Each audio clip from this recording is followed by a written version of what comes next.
अस्सलाम वालेकुम दोस्तों। जी, तो हम आज बात करेंगे कास्ट अकाउंटिंग के लेक्चर नंबर 9 में एफओएच की कि हमने एफओएच को कैसे ट्रीट करना है। एफओएच एक बड़ा कॉम्प्लिकेटेड एरिया है, तो इस पे आज हमारी डिस्कशन होगी। जी, तो एज यूजुअल हमने सबसे पहले बात करनी है कि पिछले लेक्चर में हमने क्या देखा था। पिछले लेक्चर में हमने लेबर कास्टिंग को कंक्लूड किया था, जिसमें हमने पेरोल इंसेंटिव्स में से बोनस को डिस्कस किया था, एम्प्लॉयर की तरफ से जो कंट्रीब्यूशन होती है उसको डिस्कस किया था, और लेबर के रेलिवेंट रेशियोज को डिस्कस किया था। जी, तो आज की जो हमारी डिस्कशन है, आज का जो एजेंडा है, आज हमने बात करनी है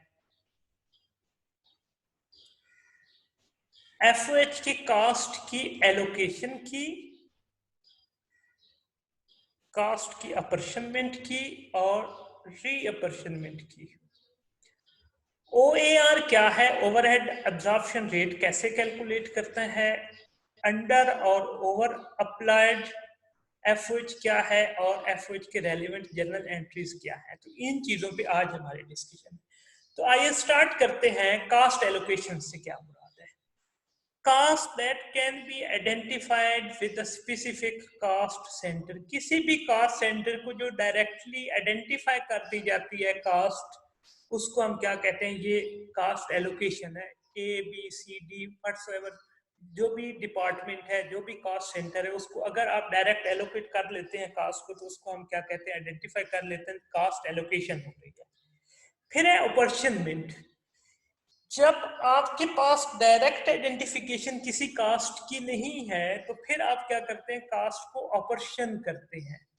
Caste that can not be identified with a specific caste center, तो फिर हम उसको क्या करते हैं? उसकी अपॉर्शनमेंट करते हैं और उसके लिए कोई फेयर बेस बनाते हैं। Must be shared out between two और मोर सेंटर्स ऑन फेयर बेसिस।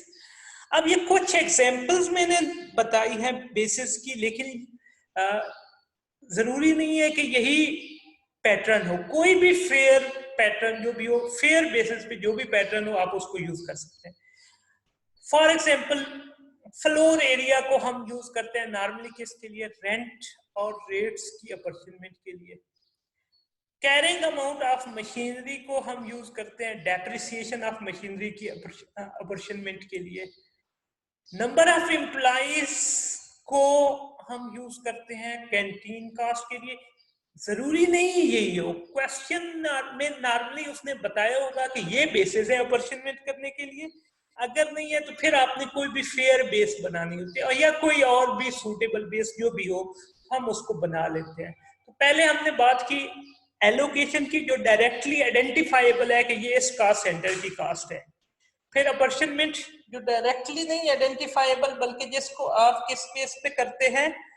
किसी भी सूटेबल बेस के ऊपर फेयर बेस बना के डिफरेंट जो है कास्ट सेंटर, उनमें आप अपॉर्चुन करते हैं। फिर है रीअपॉर्चुनमेंट। रीअपॉर्चुनमेंट कहां पे होती है? जब हम सर्विस डिपार्टमेंट्स की कास्ट को मैन्युफैक्चरिंग डिपार्टमेंट्स को चार्ज करते हैं, तो उसको हम क्या कहते हैं? ये क्या है? रीअपॉर्चुनमेंट है। आगे फर्दर इस पे बात हम करेंगे। रीअपॉर्चुनमेंट में एक रेसिप्रोकल मेथड है, एक नॉन रेसिप्रोकल मेथड है। नॉन रेसिप्रोकल मेथड में दो मेथड्स हैं, डायरेक्ट मेथड और स्टेप डाउन मेथड। और रेसिप्रोकल मेथड एक है, पैटर्न दो है। एक है रिपीटेड एलोकेशन पैटर्न और दूसरा है अलजेब्रिक न्यूमेरिकल इक्वेशन मेथड के पैटर्न। इन दोनों को यूज करके अल्टीमेटली एक ही मेथड है। तो ओवरऑल तीन मेथड्स हैं। नॉन रेसिप्रोकल में दो, डायरेक्ट मेथड और स्टेप डाउन मेथड, और रेसिप्रोकल मेथड उसके कैलकुलेट करने के दो मेथड्स हैं, दो पैटर्न्स हैं, और रिजल्ट दोनों में सेम आएगा, आंसर सेम आएगा। जी, तो हम पहली बात करते हैं डायरेक्ट मेथड की। अब इस मेथड में क्या होता है कि जो सर्विस डिपार्टमेंट्स हैं वो चार्ज नहीं करते एक दूसरे को कास्ट, बल्कि उनकी जो कास्ट है वो सिर्फ रीअपर्शन कहाँ पे होती है? मैन्युफैक्चरिंग डिपार्टमेंट को। प्रैक्टिकली देयर इज पॉसिबिलिटी कि मुमकिन है कि सर्विस डिपार्टमेंट एक जो है वो दूसरे को भी सर्विस दे रहा हो, लेकिन अल्टीमेटली रीअपर्शनमेंट का मकसद क्या है? मकसद ये है कि हमने जी अपनी जो सर्विस डिपार्टमेंट्स की कॉस्ट है उसको किसको चार्ज करना है? मैन्युफैक्चरिंग डिपार्टमेंट्स को। तो इसमें लाइक S1 है तो S1, M1 और M2 दो मैन्युफैक्चरिंग डिपार्टमेंट्स है, इनको ही चार्ज कर रहा है, कोई कास्ट सर्विस डिपार्टमेंट को चार्ज नहीं कर रहा। फिर S2 है, S2 ने भी S1 को कोई कास्ट चार्ज नहीं की, बल्कि डायरेक्ट किसको चार्ज किया? M1 और M2 को। फिर इसी तरह step down method, step down method में एक डिपार्टमेंट दूसरे डिपार्टमेंट सर्विस डिपार्टमेंट को चार्ज करता है, लेकिन दूसरा सर्विस डिपार्टमेंट पहले सर्विस डिपार्टमेंट को चार्ज नहीं करता। One service department charge cost to other service department, but the other service department do not charge cost to first department. अब इसने जैसा कि S2 ने तो S1 को चार्ज किया, ये एरो आ गया, लेकिन S1 ने कुछ भी S2 को चार्ज नहीं किया। S1 ने S2 को कुछ भी चार्ज नहीं किया, बल्कि S1 की कास्ट किधर गई? M1 और M2 को चार्ज हुई। फिर तीसरा मेथड है रेसिप्रोकल मेथड, इसमें दोनों एक दूसरे को चार्ज करते हैं। तो उस वे में भी अल्टीमेटली हमारा ऑब्जेक्टिव, फिर मैं रिपीट कर रहा हूँ, रीअपर्शनमेंट का क्या है कि हमने मैन्युफैक्चरिंग डिपार्टमेंट को कॉस्ट चार्ज करनी है। अब जैसा कि S2 ने S1 को चार्ज की और S1 ने S2 को चार्ज किया, अब दोनों एक दूसरे को चार्ज करेंगे। तो ये तीन मेथड्स हैं हमारे पास रीअपर्शनमेंट के लिए, जिससे हम सर्विस डिपार्टमेंट्स की कॉस्ट किसको चार्ज करते हैं? मैन्युफैक्चरिंग डिपार्टमेंट्स को।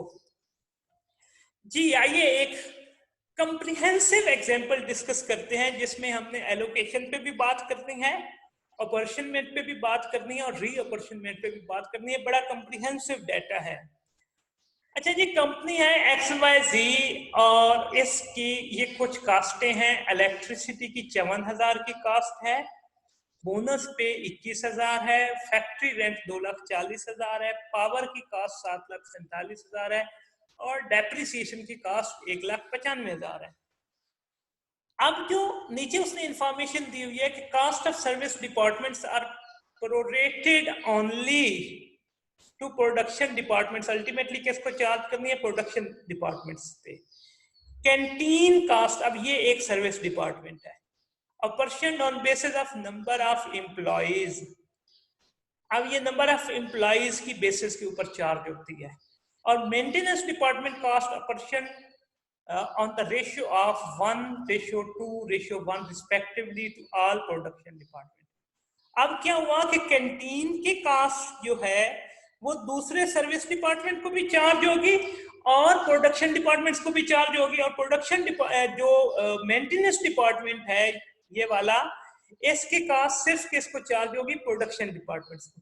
तो ये रीअपर्शनमेंट बेसिस उसने बता दी। अब ये कास्ट है जो अपॉर्शन करनी है, फिर इसकी रीअपर्शनमेंट करनी है जी। तो फॉलोइंग फर्दर डाटा है। अब 3 प्रोडक्शन डिपार्टमेंट्स हैं, मोल्डिंग, मशीनिंग, फिनिशिंग, और 2 सर्विस डिपार्टमेंट्स हैं, कैंटीन और मेंटेनेंस। अब हमने ये जो कास्टें हैं, इलेक्ट्रिसिटी की, बोनस पे की, फैक्ट्री रेंट की, पावर की और डेप्रिसिएशन की, ये अपॉर्शन करनी है किन 5 डिपार्टमेंट्स में? 3 मैन्युफैक्चरिंग और 2 सर्विस डिपार्टमेंट्स। 3 मैन्युफैक्चरिंग और 2 सर्विस डिपार्टमेंट्स, 5 डिपार्टमेंट्स को इसकी अपॉर्शनमेंट करनी है। अब कुछ एलोकेटेड कास्ट हैं, जैसे कि मटेरियल ऑलरेडी एलोकेटेड कास्ट है और वेजेस भी एलोकेटेड कास्ट है। बट हमारी आज ये तो बात यहाँ पे ये समझ आ गई ना कि हमारे पास जो कास्ट है एलोकेटेड, वो है कौन कौन सी? अब यहाँ पे मटेरियल की कास्ट और वेजेस की कास्ट, ये दोनों क्या है? ये दोनों एलोकेटेड कास्टें हैं। ये भी एलोकेटेड कास्ट है मटेरियल की और वेजेस की भी, ये दोनों हमारी एलोकेटेड कास्ट है, क्योंकि 3 लाख हमने मोल्डिंग को चार्ज कर दिया, 1,30,000 मशीनिंग को, और 45,000 फिनिशिंग को, 40,000 कैंटीन को, और 75,000 मेंटेनेंस को। सेम इसी तरह वेजेस भी 4 लाख की मोल्डिंग को, 7,50,000 की मशीनिंग को, 7,55,000 की फिनिशिंग को, और 95,000 की कैंटीन को, और 1 लाख की मेंटेनेंस को। अब उसके बाद ये हमारे पास कुछ बेसिस हैं। Cost of assets, carrying value of asset आ गई, हॉर्स पावर आवर्स आ गए, एरिया एंड स्क्वायर यार्ड आ गया, मीटर्ड यूनिट्स आ गए, और नंबर ऑफ एम्प्लॉइज आ गए। अब इन बेसिस के ऊपर हम चार्ज कर सकते हैं, ये सूटेबल बेसिस कोई भी हम बना सकते हैं। अब देखिए जी, एलोकेटेड कास्ट हमने सर्विस डिपार्टमेंट्स की दोनों आइडेंटिफाई कर ली, ये 40,000 और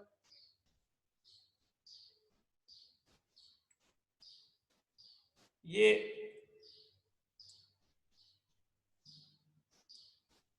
40,000 और ये 75,000, ये 95,000 और ये 1 लाख। ये तो क्वेश्चन में हमें पता चल गया था, ये सर्विस डिपार्टमेंट्स की ऑलरेडी एलोकेटेड कास्टें हैं। अब इसके बाद ये इलेक्ट्रिसिटी की कास्ट हमने एलोकेट की। अब मैं थोड़ा सा इससे नीचे जा रहा हूं, ये जो बेसिस इलेक्ट्रिसिटी के लिए जो हमने बेस बनाई वो मीटर्ड यूनिट्स बनाई,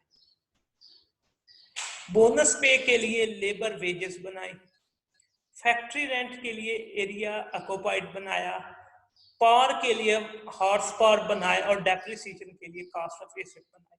लेट्स अज्यूम एक की मैं कैलकुलेशन करके आपको बता देता हूं। हमारे पास इलेक्ट्रिसिटी की टोटल कास्ट कितनी है? 54,000।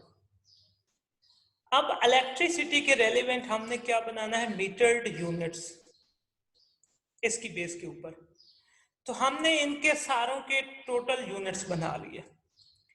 6,000, 6 12, 12 और 2 14, और 14 और 3 17, और 17 और 7 24। ये 24,000 टोटल बन गया। अब लेट्स अज्यूम मोल्डिंग को चार्ज करना है, तो मोल्डिंग की कैलकुलेशन बनी 6,000 डिवाइडेड बाय 24,000 टाइम्स कास्ट कितनी है? 6,000 डिवाइडेड बाय 24,000 और कास्ट कितनी है? Multiply by cost 54,000।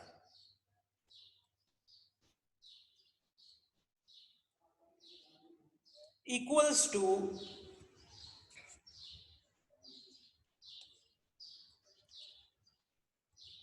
6,000 divided by 24,000 multiply by 54,000, ये आ गई 13,500, जो कि सिंपल मैथमेटिक्स है।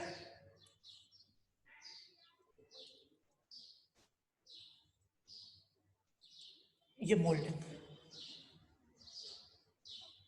अब बात कर लेते हैं मशीनिंग की। लेट्स अज्यूम मशीनिंग के मीटर्ड कितने हैं? Again 6,000 divided by 24,000 times 54,000 equals to, again same result क्योंकि फिगर सेम है, 13,500। लेट्स अज्यूम अब बात कर लेते हैं फिनिशिंग की।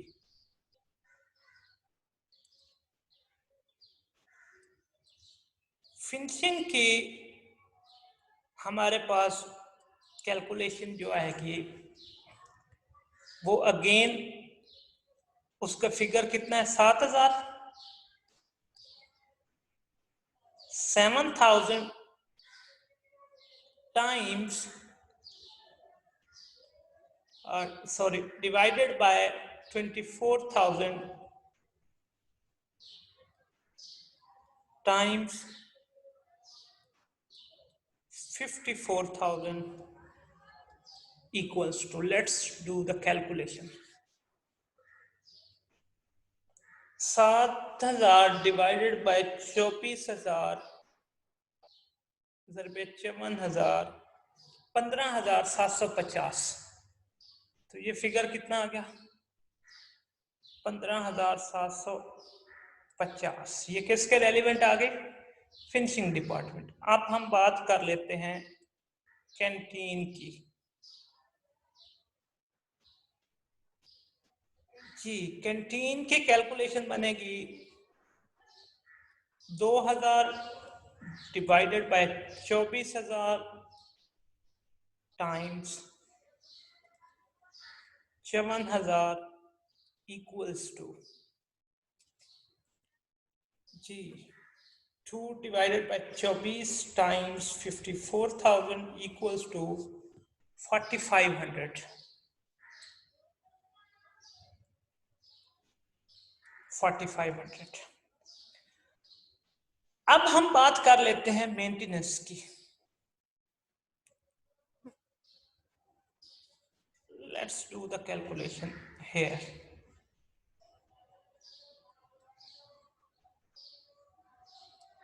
जी, मेंटेनेंस का फिगर है 3,000 का। तो 3,000 divided by 24,000 multiply by 54,000 equals to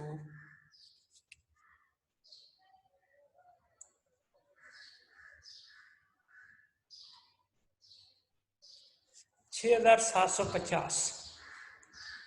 जी, ये फिगर आ गया 6,750 का।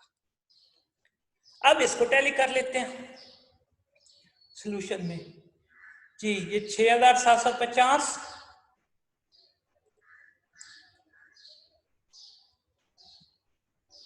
उसके बाद कैंटीन का 4,500। जी, ये 4,500 हो गया।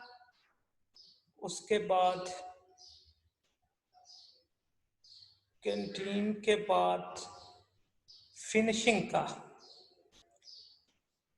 जी फिनिशिंग का 15,750। फिर फिनिशिंग के बाद मशीनिंग का फिगर देखें तो हमारे पास है 13,500। ये 13,500 हो गया। और उसके बाद मशीनिंग के बाद हमारे पास है मोल्डिंग, क्योंकि सेम फिगर है तो मोल्डिंग का भी 13,500 आ गया। तो इस तरह ये सारों की बेसिस मैंने नीचे आइडेंटिफाई कर दिया। सबकी कैलकुलेशंस का पैटर्न ये है। तो मैंने इलेक्ट्रिसिटी को, बोनस पे को, फैक्ट्री रेंट को, पार को और डेप्रिसिएशन को ऑपरेशन कर दिया। तो ये यहां तक जो सेक्शन था ये एलोकेशन का था। अब ये अपॉर्चुनमेंट हो गई, सारे डिपार्टमेंट्स को कॉस्ट अपॉर्चन हो गई। अब ऑपरेशन करने के बाद मशीन, मेंटेनेंस और कैंटीन दोनों के फिगर्स का हमने टोटल कर लिया। अब हमने यहाँ पे इस स्लाइड में इसकी रीअपॉर्चनमेंट की। अब रीअपॉर्चनमेंट में हमारे पास सूटेबल बेसिस क्या थी? हमारे पास बेसिस थी कैंटीन की, नंबर ऑफ एम्प्लॉइज की। तो हमने स्टार्ट लिया कैंटीन से। कैंटीन की जो टोटल कास्ट उसकी अपनी एलोकेटेड और ऑपरेशन कास्ट बनी, उसका सम कितना आया? 2,03,450 का। अब इसको बाकियों के नंबर ऑफ एम्प्लॉइज की बेसिस के ऊपर हमने रीऑपरेशन किया।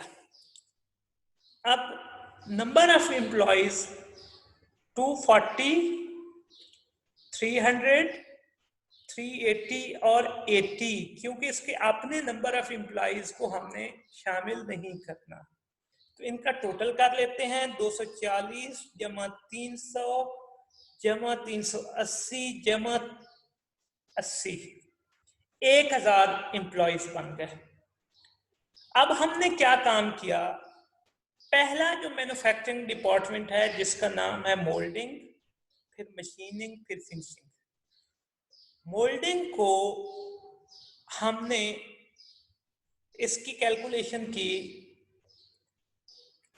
इसके number of employees 240 divided by 1000 multiply by 203,450। अब ये स्टेप डाउन मेथड है कि एक डिपार्टमेंट जो है सर्विस डिपार्टमेंट दूसरे को चार्ज कर रहा है। इस तरह इसकी जब हमने कैलकुलेशन की तो हमारे पास फिगर आ गया 203,450 टाइम्स 0.24, 48,828। तो ये फिगर आ गया 48,828। ये रीअपर्शन हो रही, इसकी बेसिस उसे बता दी। अब हमने क्या काम किया, हमने नेक्स्ट की देखी। अब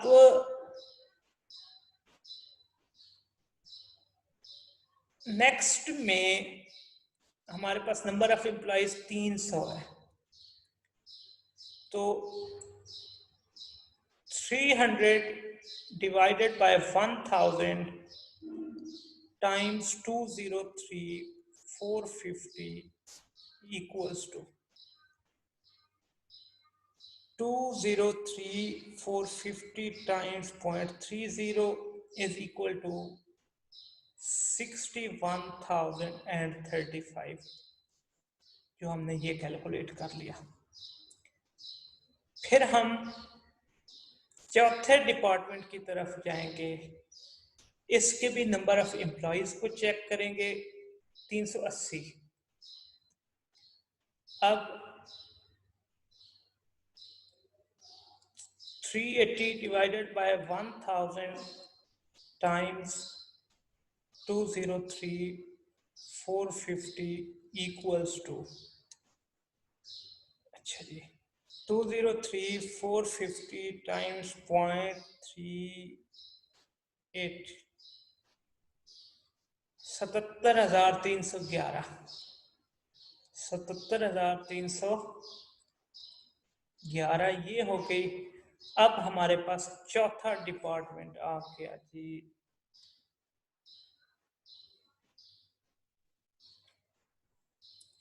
ये वाला।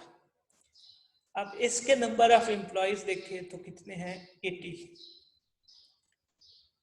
अब हमने काम किया 80 divided by 1000 times 203,450 equals to, calculation की तो हमारे पास फिगर आया 203,450 टाइम्स 0.08, 16,275 76, 16,275 ये फिगर हमारे पास यहाँ पे आ गया।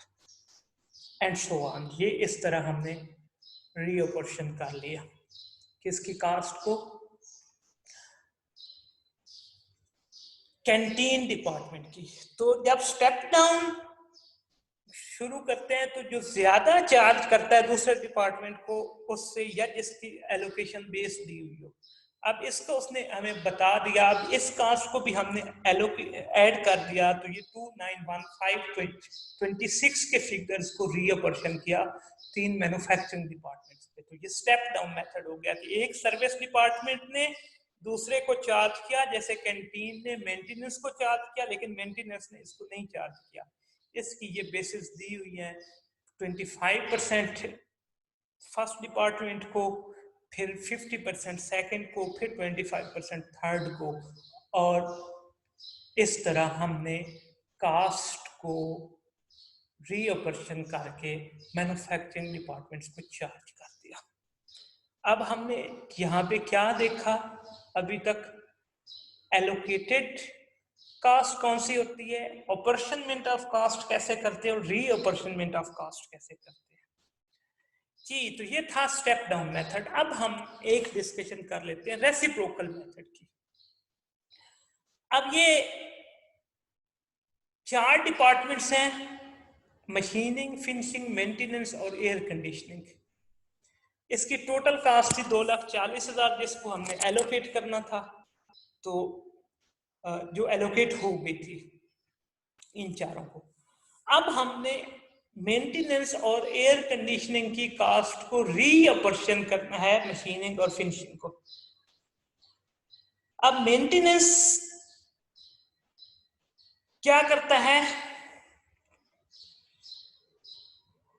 मेंटेनेंस की 60% मशीनिंग डिपार्टमेंट को सर्विसेज जाती हैं, 15% फिनिशिंग को और 25% एयर कंडीशनिंग को। ये वाला। अब जो हमारा एयर कंडीशनिंग डिपार्टमेंट है उसकी 70% मशीनिंग को, 25% फिनिशिंग को और ये 5% मेंटेनेंस को।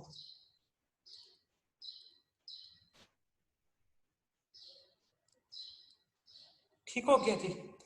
अब इसने 5% किसको चार्ज किया? मेंटेनेंस को। अब ये बेसिस आ गई। अब हमारे पास 2 मेथड है। पहला क्या है? Repeated allocation method. हमने सबसे पहले क्या काम किया? एलोकेटेड कास्ट शो हो गई, इनकी जो रिस्पेक्टिव परसेंटेज है इससे मेंटेनेंस, एयर कंडीशनिंग को भी चार्ज किया, फिनिशिंग को भी चार्ज किया और मशीनिंग को भी चार्ज किया, जो कि क्या थी? 60, 15 और 25%। ये फिगर्स आ गए। अब इसमें ये ऐड करके अब इसने अपनी परसेंटेज के हिसाब से इन तीनों डिपार्टमेंट्स को चार्ज किया, लाइक 75, 20, 70, 25 और 5। अब इसका 5% ये 2,000 यहाँ पे आ गया, 25% 10,000 यहाँ पे आ गया, 25 और 70% 28,000 यहाँ पे आ गया, एंड सो ऑन अगेन। इसने फिर अपनी पुरानी परसेंटेज से इधर चार्ज किया, इसने फिर इधर चार्ज किया, एंड सो ऑन, चार्ज करते करते एट द एंड बैलेंस 0 हो गया और वो सब डिपार्टमेंट्स को चार्ज हो गया। ये है रिपीटेड एलोकेशन बेस्ड मेथड। ये काफी लेंथी प्रोसेस है, बार बार कैलकुलेशंस करनी पड़ती है और वो बेसिक कैलकुलेशन परसेंटेज की ही होती है जी। अल्टीमेटली इन दोनों डिपार्टमेंट्स को, प्रोडक्शन डिपार्टमेंट्स को चार्ज हो गया। अब दूसरा है अलजेब्रिक मेथड। मेंटेनेंस डिपार्टमेंट की कास्ट है 40%, 40,000 अपनी प्लस 5% एयर कंडीशनिंग की लेता है, और एयर कंडीशनिंग डिपार्टमेंट की है 30,000 अपनी प्लस 25% मेंटेनेंस। इस तरह 2 इक्वेशंस बन गई। इक्वेशन x 40,000 अपनी प्लस 5% ऑफ y दूसरे डिपार्टमेंट की, और y क्या बना? 30% उसकी अपनी प्लस 25% ऑफ x। इक्वेशन 1 और इक्वेशन 2। अब हमने एक इक्वेशन सॉल्व कर ली। लेट्स अज्यूम इक्वेशन 1 में यहाँ पे इक्वेशन 2 का फिगर है, y का जो है उसको ऐड कर दिया, तो 5% इनटू y की ये इक्वेशन पूरी उठा के यहाँ पे हमने डाल दी। मैथ की कैलकुलेशन है। 30,000 प्लस 0.25% x, इसको डेसिमल में कन्वर्ट कर लिया, 25% और 5%। इसकी जब कैलकुलेशन की तो ये फिगर आ गया। इसमें से x को कैलकुलेट कर लिया तो x बना 42,025। तो डिपार्टमेंट x जो पहला डिपार्टमेंट है मेंटेनेंस का, उसकी टोटल कास्ट बनी after having portion of other service department 42,025। अब x का फिगर आ गया। अब y की इक्वेशन में जाके x का फिगर पुट कर देंगे। y की इक्वेशन थी 30,000 प्लस 25% ऑफ x। x का फिगर हमने ले लिया था, उसको यहाँ पे जब डाला, उसकी कैलकुलेशन बेसिक मैथमेटिक्स के करने के बाद हमारे पास फिगर आ गया 40,506। ठीक है जी।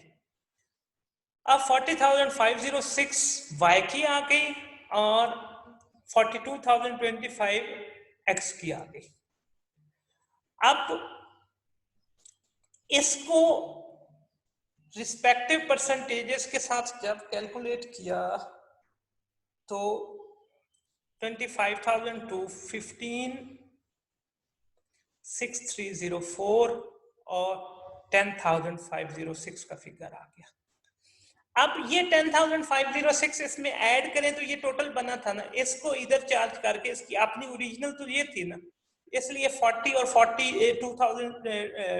2025 मैंने यहाँ पे इसलिए लिखा ताकि इसका नेट बैलेंस 0 हो जाए। रिस्पेक्टिव परसेंटेजेस के साथ मल्टीप्लाई करके इधर आ गया। तो इसमें एक बात याद रखिएगा, जब इनको परसेंटेजेस चार्ज करनी है ना तो डिवाइडेड बाय हमेशा 100 ही करना होता है। ये इसकी पीछे लॉजिक थी जो मैं समझाना चाहता था। ये इधर इसकी रिलेटिव परसेंटेज के साथ इसका मल्टीप्लाई किया तो ये फिगर आया था ना।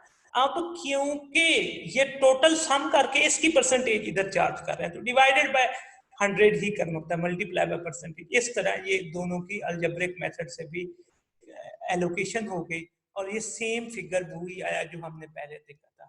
तो इसमें हमने एलोकेशन भी देख ली, अपॉर्चनमेंट भी देख ली, री अपॉर्चनमेंट भी देख ली और उसके दो मेथड्स डिस्कस कर लिए, स्टेप डाउन भी और रेसिप्रोकल मेथड भी। उसके फर्दर दोनों पैटर्न्स को भी डिस्कस कर लिया, दोनों मेथड्स को भी डिस्कस कर लिया रेसिप्रोकल की कैलकुलेशन के हवाले से। अब हम बात करते हैं OAR की, ओवरहेड एब्जॉर्प्शन रेट। कैसे कैलकुलेट करते हैं? फार्मूला है budgeted FOH divided by budgeted base. अब वो बेसिस ये 5 हो सकती हैं, मशीन आवर्स हो सकती हैं, डायरेक्ट लेबर आवर्स हो सकते हैं, direct material cost, direct labour cost और number of units of output.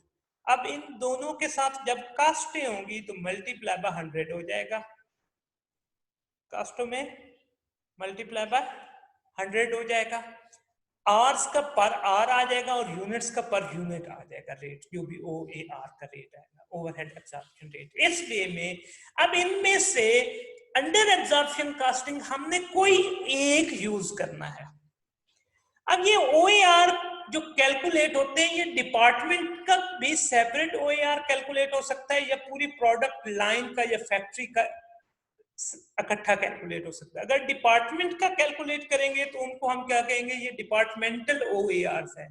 और जब हम पूरी फैक्ट्री का इकट्ठा एक ही OAR रेट कैलकुलेट करेंगे तो उसको ब्लैंकेट OAR कहेंगे। ये क्या कहलाता है? Blanket OAR। जी नेक्स्ट है अंडर या ओवर अप्लाइड FOH। अब ये OAR और अंडर जो ओवर अप्लाइड FOH की इंपॉर्टेंस इसलिए है कि एब्जॉर्प्शन कॉस्टिंग में इसकी बहुत ज्यादा एप्लीकेशन है। अप्लाइड FOH कैसे कैलकुलेट करते हैं? OAR जो हमने पिछले स्लाइड में कैलकुलेट किया उसको एक्चुअल एक्टिविटी के साथ मल्टीप्लाई कर दिया। अब अंडर भी हो सकता है, ओवर भी हो सकता है। ओवर होता है जब अप्लाइड ज्यादा हो एक्चुअल से। अप्लाइड कैसे कैलकुलेट किया? OAR टाइम्स एक्चुअल एक्टिविटी और उसको कंपेयर किया एक्चुअल के साथ। अगर अप्लाइड ग्रेटर देन एक्चुअल है तो ओवर अप्लाइड, और अगर अप्लाइड लेस देन एक्चुअल है तो डिफरेंस इज अंडर अप्लाइड। अब इसकी चार्जिंग के ये कॉस्ट ऑफ सेल्स को भी चार्ज हो सकता है, इनकम स्टेटमेंट को भी चार्ज हो सकता है, पूरी प्रोडक्शन लाइन को भी चार्ज हो सकता है। फर्दर हम देखेंगे। जी ये एक क्वेश्चन देखते हैं, बड़ा सादा सा डाटा है कि बजटेड ये डाटा है और ये आवर्स है, ये एक्चुअल डाटा है। अंडर या ओवर अप्लाइड कैलकुलेट करना है तो सबसे पहले तो OAR कैलकुलेट करेंगे। अब यहाँ पे बेस क्या है?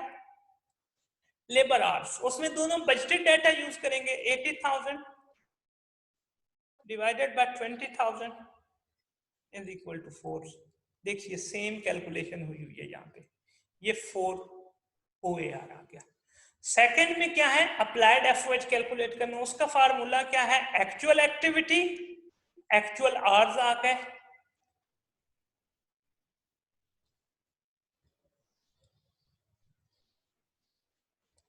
22,000 टाइम्स OAR 4 तो 88,000। ये देखिए जी 88,000 कैलकुलेट हो गया। स्टेप 3 में हमने अप्लाइड को एक्चुअल के साथ कंपेयर किया। एक्चुअल का डाटा उसने हमें दे दिया है 90,000 का। तो इसके साथ जब कंपेयर किया तो 2,000 का अंडर अप्लाइड आ गया। तो ये जी वे था, हमने OAR कैसे कैलकुलेट करना है, अप्लाइड एफओएच कैसे कैलकुलेट करना है और अंडर या ओवर अप्लाइड कैसे कैलकुलेट करना है। अब ये जर्नल एंट्रीज पे कुछ बात कर लेते हैं। जब एक्चुअल एफओएच होता है तो एफओएच कंट्रोल अकाउंट को डेबिट कर देते हैं और जिस पेरोल का है तो पेरोल को क्रेडिट कर दिया, मटेरियल के रेलिवेंट है तो मटेरियल को क्रेडिट कर दिया, कोई और एक्सपेंस है तो उसको क्रेडिट कर दिया, लाइक डेप्रिसिएशन एक्सेट्रा जो भी हो सकता है। और फिर क्रेडिटर्स को अगर उधार पे कुछ ट्रांजेक्शन हुई है तो उसको क्रेडिट कर दे, जो होगा उसको क्रेडिट करेंगे, सबको नहीं करना। फिर वर्क इन प्रोसेस को जब चार्ज करेंगे तो work in process debit to FOH applied credit. फिर क्लोजिंग एंट्री एफओएच अप्लाइड अगर अंडर है तो FOH applied debit to FOH control credit.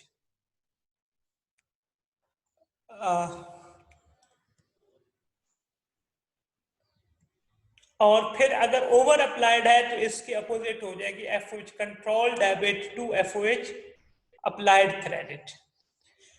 फिर है अगर अंडर अप्लाइड आपने चार्ज किधर करना है,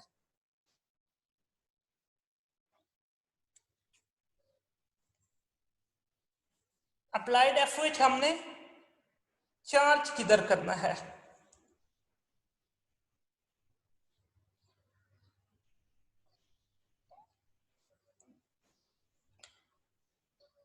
cost of goods sold to FOH applied हो गया।